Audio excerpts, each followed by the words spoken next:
Welcome back to part 4 of chapter 1.1 for our Common Core. If you remember the last time, we were turning things into decimals. Not a big deal. You took top divided by bottom, fractions, no problem there.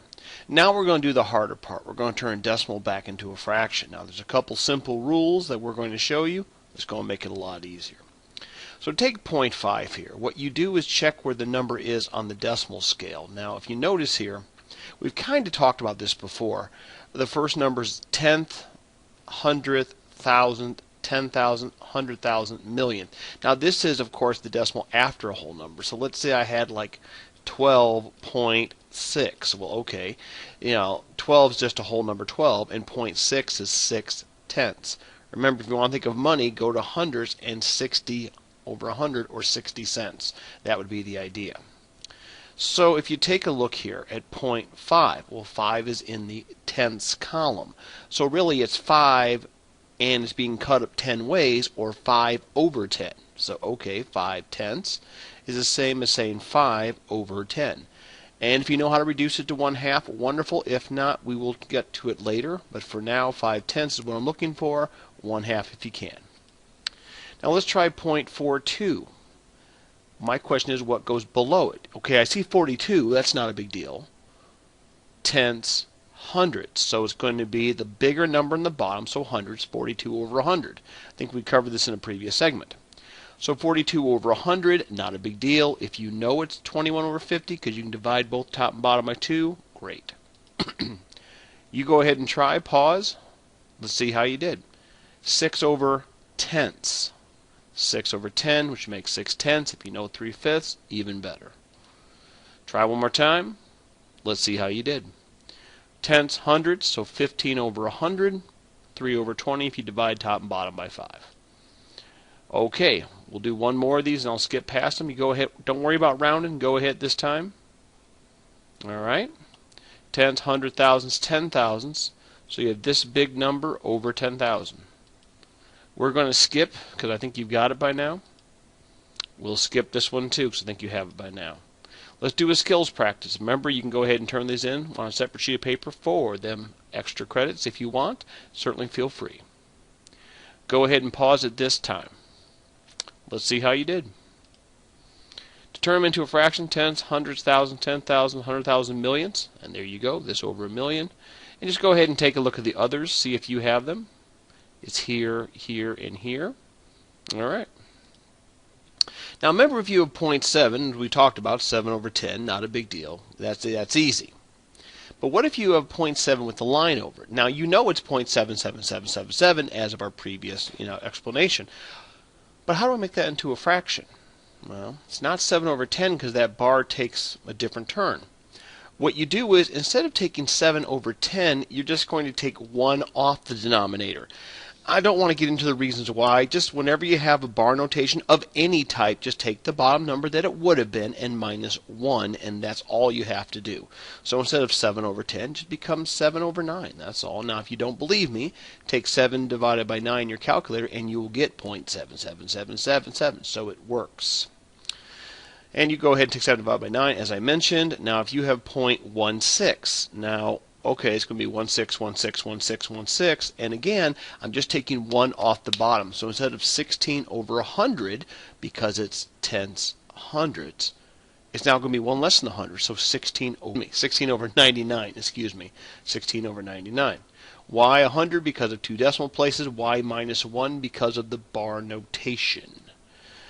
Let's see here. So we're going to take a look at this. Luke got 31 hits in 64 at-bats. What's his batting average? So this is a word problem. And again, word problems are about as fun, again, as I realize jumping off a trampoline without a net. But that being said, how do we solve it? Well, all you have to do is put the ratio into a fraction. So take the first number, which is your part of 31, and your whole, which is 64. So part over whole. See, I knew this because I've done this a bunch. So hits versus at-bats. He got 31 out of 64. Now you have the fraction. Just take top divided by bottom. That's all you have to do. Since we're talking about batting, usually they like 3 decimal places because that's the normal major league decimal spot. So 0.484. You try this one on your own. Lisa got 23 hits and 92 at bats. Go ahead and find her batting percentage. Let's see how you did. 23 over 92 is .25. Okay, checking that time real quick. And we'll do another you try. In 2014 season, Derek Jeter had these stats. What's his batting average? So he had 494 at bats, 129 hits. Go ahead and try it this time to find me his batting average. Okay. 129 over 494 should be .261. And that's still pretty good. Major leaguer anywhere between .230 and 3.0 is a good hitter. Anything over 3 is an exceptional hitter. Anything below 2 is not very good. Unless they're a pitcher, they're probably looking to be traded or down. Now we'll finish work on percents. Percents, as we talked about, just means a part of a fixed number, normally 100. In other words, so 14% just means 14 out of 100. So anytime I say the word percent, think of money, 14 cents. Okay, 14 out of 100. You have 14 cents, which means you're 14 towards 100, and once you get 100, you get a whole dollar. So 14% is 14 out of 100. 75%, 75 out of 100, etc. You can even go over 100%, so you have 132%. It means 132 out of 100. Just means you have more than one whole. You have extra. And a decimal, now this is where it gets a little tricky. So 4.5% means you have 4.5 out of 100. Now what you do is you don't really want to keep a decimal and a fraction. I mean, you can, but people get a little weird about it. So what you do is, and this is where I'm going to kind of get a little ahead of myself, you actually times the top and bottom by 10. And this becomes 45 over 1,000. And then if you can go ahead and reduce, well, that's great. You could reduce this to 9, and you would reduce this to 200, and that'd probably be where you end up. So again, we'll do more of these later, I promise. Just want to get you a start on those. So turn them into fractions. 14% means 14 out of 100, which makes 7 over 50. 75%, 75 over 100 equals 3/4. 132%, 132 out of 100. I broke it down for you, 66 over 50, 33 over 25, 1/8 over 25ths. Again, we'll play those a little later. And as before I mentioned, 4.5 over 100 equals 9 over 200 when I'm done. Oh, by the way, I just times by 2 here to get rid of it, instead of going ahead and times it by 10 and then dividing down by 5. Either way, it worked though. Now let's go ahead and do a you try. What I want you to do is take these 4 and I want you to write them as a fraction. So go ahead at this time, pause, let's see how you did. And as you can see, 18% is 18 over 100, which equals 9 over 50. And now how we do that, now I will tell you. Simply the top and bottom have the same things you can divide by. Divide the top by 2 and divide the bottom by 2. The biggest thing is if you do it to one, you do it to the other. So there you have it. I won't go through the whole thing. You can go ahead and take a look and see if your answers match mine. And I hope they do. Skills practice 1-7, so I want you to go ahead and write them as a fraction. So go ahead, remember, take these over 100 and see if you can reduce them, even better. Take these 4, go ahead this time and pause. Let's see how you did. Take a look here. Now, I'd put 56 over 100 if you knew to reduce that to, I think, 28 over 50, and then 14 over 25. Awesome. 81 over 100, 6 and 23 over 100, and looks like 41 over 500. Hope you did well with that. Now let's turn them into decimals. So just take the number divided by 100, or just move the decimal 2 spaces to the left. So 14% means 14 out of 100, or 0.14. So what you would do is say 14 divided by 100 is 0.14, or you can simply move it over 2 spaces. All you have to do is, since there's 2 zeros, since there are 2 zeros here and you're dividing, it means 2 decimal places over. So instead of taking 14, 12.14. It's a lot easier. So 75% means 75 over 100, just 0.75. 132 is 1.32, and 4.5, kind of weird, but if you have 4.5 and you have to move 2 spaces over, 1, 2, you put a 0 in the open spot, 0.045. Simple, simple. You try. Go ahead and write these as decimals. Go ahead and pause and see. Let's see how you did. 0.18, 0.92, 2.18, 1.38. Hope you did okay. Skills practice. Again, if you turn this in, separate sheet of paper, you know the deal. If you want extra credit, go ahead. Try these four. Let's see how you did. 0.56, 0.81, 6.23, and 0.082. Wonderful. Now, turning decimals back into percents is the opposite. Instead of dividing by 100, you multiply. And what I mean by that is you move the decimal 2 spaces. Well, we actually just talked about that. We just move them over 2 spaces, so 0.43. To turn this from a decimal back into a percent, you go 2 to the right. So, okay, 1, 2. So that's still 43% or 43 over 100. So in other words, if I'm going from percent back to decimal, you move it 2 to make it smaller. If you're going from decimal back to percent, you make it 2. You move the decimal 2 spaces to make it larger. That's all. So hopefully easy. 0.87 becomes 87%. 3.12 is 312%, etc. You try. Take a try. Remember, you're going to move them 2 spaces over. Go ahead and try it this time. Let's see how you did. I think for the most part, you probably were fine. Skills practice, again, separate sheet, blah, blah, blah, blah.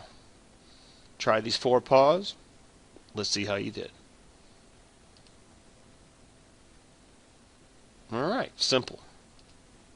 Now we're going to turn a percent into a fraction. I know a lot of these little nagging things, we just got to handle them. Let's handle them, take care of them, we'll be fine. Remember that percent just means a number over 100. So 40% means 40 out of 100. And you start 40 over 100, and then you just divide by the common numbers. Now, I kind of gave you a preview. I kind of jumped ahead of myself. All you have to do is divide by whatever you can, as long as you do it to the top and the bottom. If you can't do it to both, you can't do it. Now, you might know to divide right away by 20, and that's great. But if you don't, no big deal. You can go ahead and divide 2 to top and bottom. 40 divided by 2 is 20. 100 divided by 2 is 50. 20 divided by 2 is 10. 50 divided by 2 is 25. Then I can divide both of these by 5. 10 divided by 5 is 2, 25 divided by 5 is 5. You do not have to do all these steps. If you just knew that 40 and 100 are divisible by 20, great. If you don't, though, you can take it little chops at a time. Either way is fine. Whichever way is better for you. So you try it this time, convert them into fractions. So go ahead. Let's see how you did. Okay. Okay. Okay. Hopefully you had them right. Skills practice. Convert them into fractions. Go ahead, try these 5. Pause. 1,235 over 100. This one I'll choose to convert to 12 and 35 over 100. And for those who are just uber, 12 and 7 over 20. So hopefully you got all those right. Okay, now we're going to put decimals in 2 classes. Terminating decimals and repeating decimals. Terminating decimals are the ones that stop, terminate. So 2.7, 3.12, 2.1456, they stop. I mean, terminate just means to stop. Repeating means they go on and on and on and on, like this video I'm doing. Ha, ha, ha, ha. So 1.66666 repeats, 2.5, 14.232323. 1, 2, 1, 2, 3, 1, 2, 3, 4. This falls under a special category. Now, we talked about terminating before, we talked about repeating before. This goes on and on and on, but there's no pattern. Since there's no pattern, it's not terminating because it doesn't stop. It doesn't repeat, so it's not under repeating decimal. So those 2 guys are called rational numbers, by the way. But the ones that go on but don't have any repeat, not terminating, not repeating, therefore they're irrational. A couple irrational to go with could just be some random numbers, goes on without repeating, or pi. Pi is that 3.14 number that you've been talked about with the circle and all that. Biggest thing is pi goes on forever, but it never has a pattern. Therefore, it is irrational. And a square root that is not a perfect square. We'll get more into that later, but just say like the square root of 5, it goes on and on and on. We'll talk more about square roots in a later installment. You try it this time. Just label terminating or repeating or neither. Take a look at these 4. Let's see how you did. Repeating. Repeating. Dominate. Terminate. Give these 2 a try. Okay. This is terminate. And this is, what is it? No, it's irrational because it goes on and on and on, but it doesn't have a pattern.